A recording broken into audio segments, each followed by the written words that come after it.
guys, for today's video is mag-update ko ninyo kung unsa kamingaw ang story diri kung na-match ang mga Saudi sa football.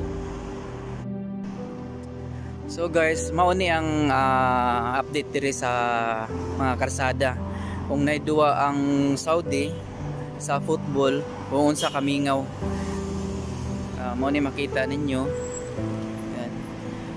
Actually karon mga rasa diri busy jud kay ni nga sakyanan, pero karon gamay ra kay naidua ang mga players diri sa Saudi. So ang Saudi very supportive kay sila basta in terms sa kana football.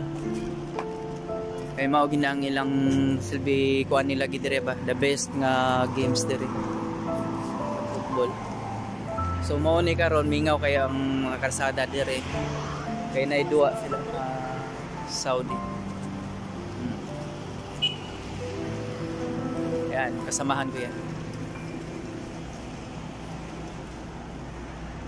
Ang restaurant sa Tubangan, mingaw kayo. Kung namay ning kaon pero tira yung gamaya. So ang karsada, makita ninyo nga wa kayo sakyanan ngagi. Karon mga orasa jud, alas 6 diri sa gabi daghan kay ni busy kay ni nga diri nga karsada. So karon mingaw jud siya. Ayo.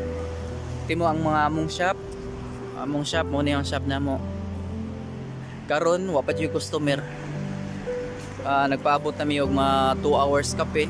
Wa jud bisay isang customer nganing sud tungod sa na-event diri sa Saudi. Nindot nga match ang ilang duwa karon sa player sa Saudi. So siguro ang ilang kontra is Emirates. Mao ning grabe kami nga diri. So karon guys, i-update mo sa among shop ha.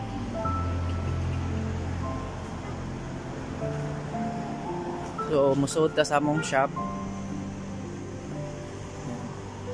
Makita ninyo kung unsa ka mingaw.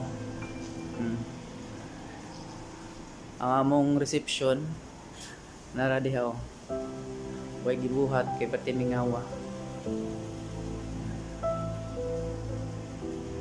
Say hi.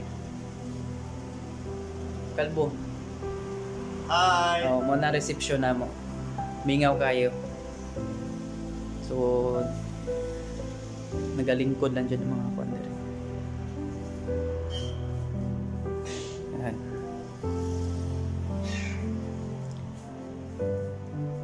So mingaw dyan kayo dali karo.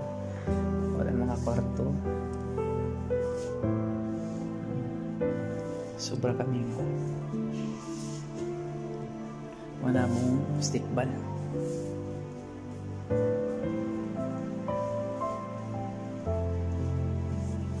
Say hi. Mo na ang tiglimpyo na mo. Sure.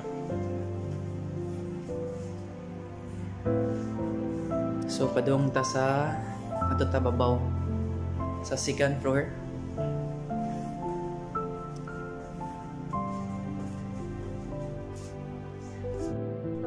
So karon guys nata sa second floor sa spa na mo.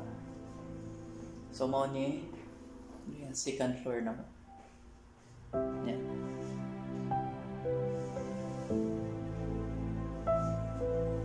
So isorry ta mo sa kwarto tamo.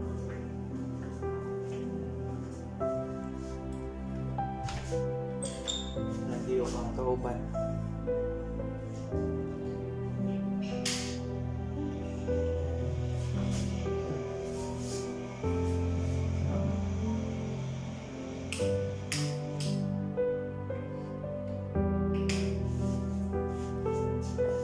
Kwarto sa kauban. So karon siya nag-day off siya, 2 kaadlaw. Kay mo bakasyon ang iyang friend tapos iyang gikuyugan. So mo ni kwarto. Ang kauban. So mat sa kwarto. Kaya sa uban nga wala pa na update sa akong kwarto. So makita ninyo karon sa akong kwarto na sad. Ang akong kwarto for 4 years na akong gamitin na kwarto siya. Yan.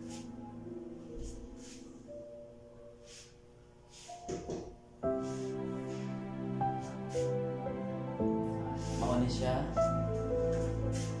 So mauni siya ang sulanan sa mga guys. Sulanan sa mga gamit sa mga customer. Para safety sila pa kay kibaw. Iban ko sa gula gilabtan masangil. So kailangan ay locker. So ganin shower room.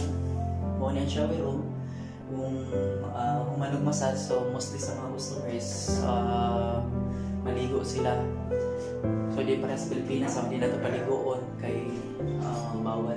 Pero dire, ato ingnon nga bawal maligo.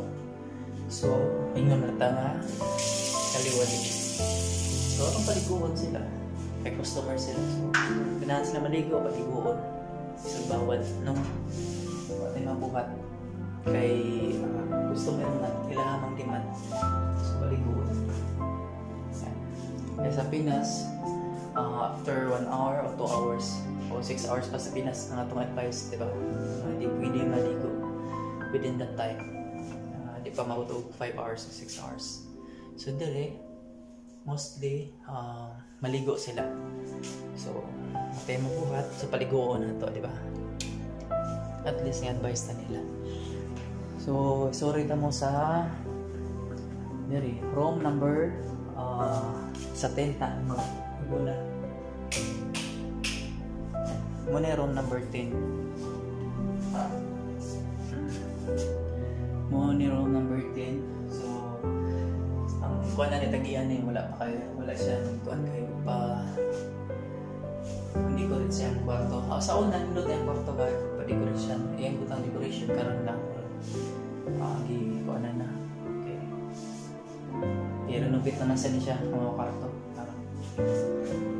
So, mga gasto mo ang mga wala na yung inahin ko. So, dirita sa number 9 nga kwarto. Makita niyo yung okay naman na kwarto siya. So, wala ikon kayo.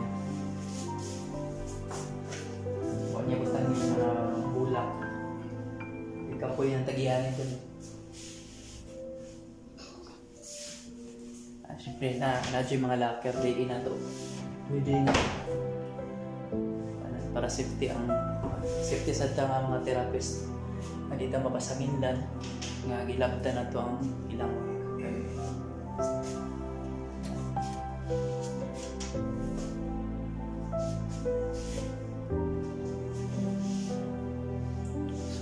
ni ang quadrants. Gusto mo ka?